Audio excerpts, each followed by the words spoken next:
contrariando as imagens estereotipadas de cowboys brancos, como John Wayne ou o Cavaleiro Solitário. A verdade é que um em cada 4 cowboys americanos era afro-americano. Bass Reeves, um homem negro que se tornou um dos maiores homens da lei do Velho Oeste, é um exemplo brilhante disso. Mas quem era Bass Reeves e como ele se tornou uma lenda do Velho Oeste? Venha conosco enquanto exploramos a vida deste lendário personagem do Velho Oeste americano. Bem-vindo ao canal A História por Trás da Foto. De escravo, soldado em fuga a homem livre. Bass Reeves, nascido em 1838, no condado de Crawford, Arkansas, de pais escravizados, fez história ao se tornar o primeiro vice-marshal afro-americano a oeste do rio Mississippi, emergindo como um dos maiores heróis da fronteira na história dos Estados Unidos. Ele era propriedade de William Reeves, um fazendeiro e político, e adotou o sobrenome de seu mestre, como era comum entre os escravos da época. Seu nome, Bass, foi herdado de seu avô, Bass Washington. Bass começou sua vida como um menino da água, evoluindo para um trabalhador de campo quando atingiu a idade adequada, trabalhando ao lado de seus pais. Em 1846, William Reeves transferiu sua família, negócios e escravos para o condado de Grayson, Texas.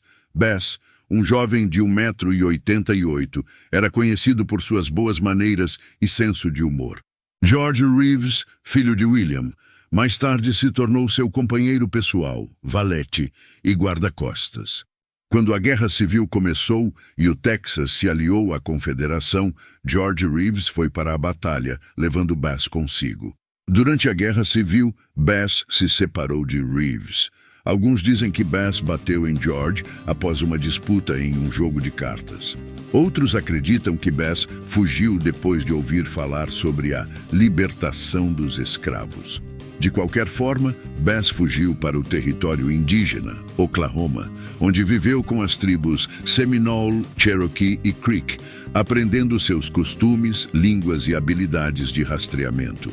Ele também aprimorou suas habilidades com armas de fogo, tornando-se muito rápido e preciso com um revólver. Embora Reeves afirmasse ser apenas justo com um rifle, ele era regularmente barrado de competições de tiro ao peru. Liberado pela Proclamação de Emancipação em 1863 e não mais um fugitivo, Reeves deixou o território indígena e comprou terras perto de Van Buren, Arkansas, onde se tornou um fazendeiro e rancheiro de sucesso. Um ano depois, ele se casou com Nellie Jenny do Texas e começou a construir uma família. Criando 11 filhos em sua propriedade, a família viveu feliz na fazenda. Durante esse tempo, a história oral afirma que Reeves às vezes servia como batedor e guia para os delegados federais dos Estados Unidos, indo para o território indígena a serviço do Tribunal Federal de Van Buren, que tinha jurisdição sobre o território indígena. Uma grande mudança de rumo. A vida tranquila de Reeves como fazendeiro mudaria quando o Tribunal Federal do Distrito Oeste foi transferido para Fort Smith, Arkansas, e Isaac Charles Parker foi nomeado em 10 de maio de 1875. Naquela época, o território indígena havia se tornado um refúgio para ladrões e assassinos, e qualquer pessoa que desejasse se esconder da lei, pois anteriormente não tinha jurisdição federal ou estadual. Um dos primeiros atos oficiais de Parker foi nomear o Marshal dos Estados Unidos, James Fleming Fagan, como chefe de cerca de 200 vice-marshals que ele foi então instruído a contratar. Fagan, tendo ouvido falar do profundo conhecimento de Bass Reeves, da área e de sua habilidade para falar vários idiomas tribais, rapidamente o recrutou. Com a missão de limpar o território indígena, Os vice-marshals receberam uma ordem direta do juiz Parker: tragam-nos vivos ou mortos. Entre esses vice-marshals encontravam-se figuras que se tornariam lendárias, como Hack Thomas, Bud Ledbetter e Bill Tilghman. Bass Reeves iniciou sua jornada através da vastidão de Oklahoma em busca de criminosos. O Tribunal dos Estados Unidos em Fort Smith, que cobria cerca de 75 mil milhas quadradas, era o maior da nação. A busca pelos criminosos era uma tarefa árdua. Dependendo do criminoso procurado, um marshal geralmente levava consigo uma carroça, um cozinheiro e um guarda nativo americano de Fort Smith. Eles frequentemente cavalgavam para lugares distantes como Fort Reno, Fort Sill e Anadarko, uma viagem de ida e volta de mais de 800 milhas. Reeves, apesar de não saber ler ou escrever, não deixou que isso limitasse sua eficácia em capturar criminosos. Antes de partir, ele pedia a alguém para ler os mandados para ele e memorizava o conteúdo e qual mandado correspondia a qual crime. Quando solicitado a produzir o mandado, ele nunca falhou em escolher o correto. As façanhas de Reeves na captura de criminosos. Reeves começou a ganhar reputação por sua coragem e sucesso em capturar ou eliminar muitos criminosos do território. Sempre usando um chapéu grande, Reeves geralmente se vestia de maneira elegante, com suas botas polidas até brilharem. Ele era conhecido por sua polidez e maneiras corteses, porém, quando necessário, ele era um mestre dos disfarces e frequentemente utilizava pseudônimos. Às vezes, ele aparecia como um cowboy, fazendeiro, pistoleiro ou até mesmo como um fora da lei. Ele sempre usava 2 revólveres Colt, com o cabo para frente para um saque rápido. Ambidestro, ele raramente errava o alvo. Deixando Fort Smith, muitas vezes com um bolso cheio de mandados, Reeves voltaria meses depois, conduzindo vários criminosos acusados de crimes que variavam de contrabando a assassinato. Recebendo taxas e recompensas, ele faria um belo lucro antes de passar um pouco de tempo com sua família e retornar ao campo mais uma vez. As façanhas de Reeves na captura de criminosos são lendárias, repletas de intriga, criatividade e bravura. Em uma dessas aventuras, ele se encontrou na trilha de 2 foras da lei no Vale do Rio Vermelho, perto da fronteira do Texas. Juntando um grupo, Reeves e seus companheiros montaram acampamento a cerca de 28 milhas de distância da casa da mãe dos foras da lei, onde se acreditava que eles estavam escondidos. Após estudar o terreno e traçar um plano, Reeves se disfarçou de mendigo, escondendo suas ferramentas de trabalho, algemas, pistola e distintivo sob suas roupas.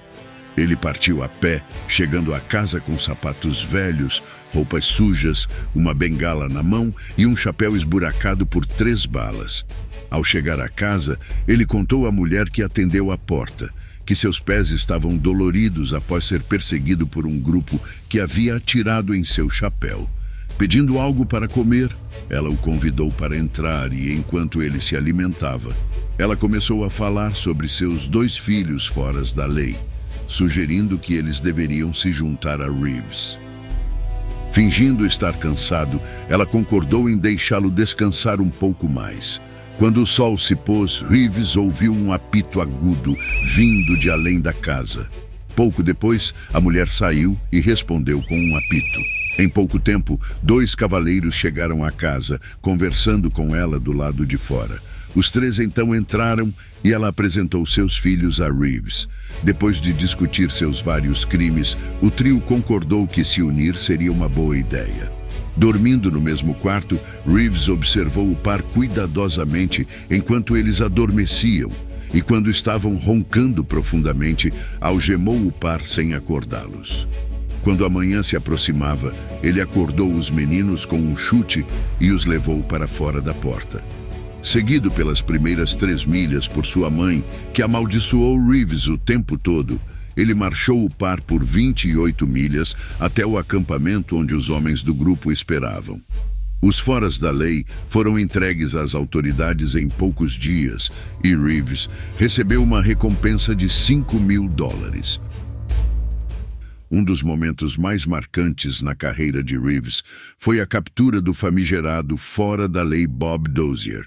Conhecido por sua versatilidade no mundo do crime, Dozier tinha um currículo que incluía desde roubo de gado e cavalos até assaltos a bancos, lojas e diligências, além de assassinato e fraudes de terras.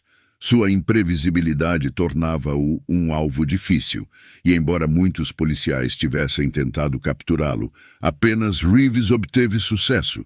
Após meses de perseguição, Reeves finalmente localizou Dozier na nação Cherokee.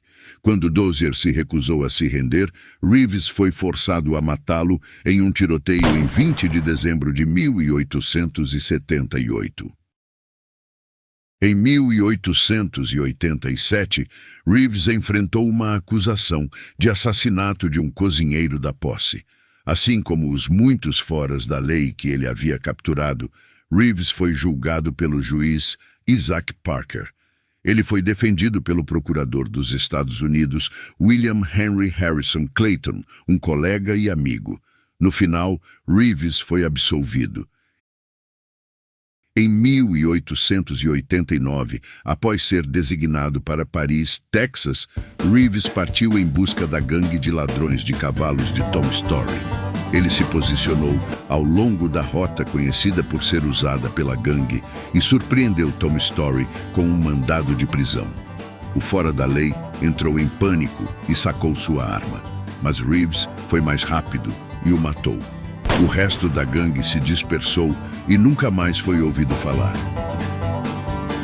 Em 1890, Reeves capturou um notório fora da lei Seminole chamado Greenleaf, que havia assassinado 7 pessoas e estava foragido há 18 anos.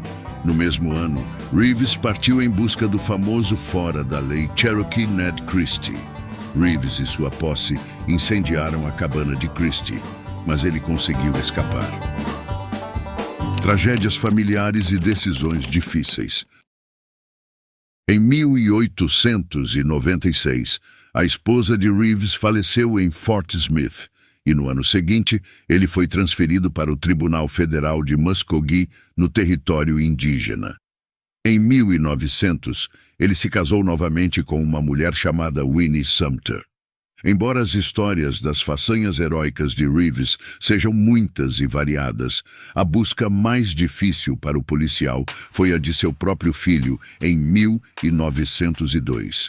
Após entregar 2 prisioneiros ao Marshal dos Estados Unidos, Leo Bennett, em Muskogee, Oklahoma, ele recebeu a triste notícia. Seu filho, Benny, havia sido acusado de assassinato após matar a esposa em um acesso de ciúmes. Embora o mandado estivesse na mesa de Bennett por 2 dias, os outros delegados relutavam em pegá-lo. E embora Reeves estivesse abalado, ele insistiu em assumir a responsabilidade de encontrar seu filho. 2 semanas depois, Reeves retornou a Muskogee com seu filho e o entregou ao Marshal Bennett. Seu filho foi julgado, condenado à prisão perpétua e enviado para a penitenciária de Leavenworth, em Kansas. Mais tarde, com uma petição de cidadãos e um registro prisional exemplar, Bonnie Reeves foi perdoado e viveu o resto de sua vida como um cidadão modelo. Bess Reeves, um nome que ressoa na história da aplicação da lei nos Estados Unidos.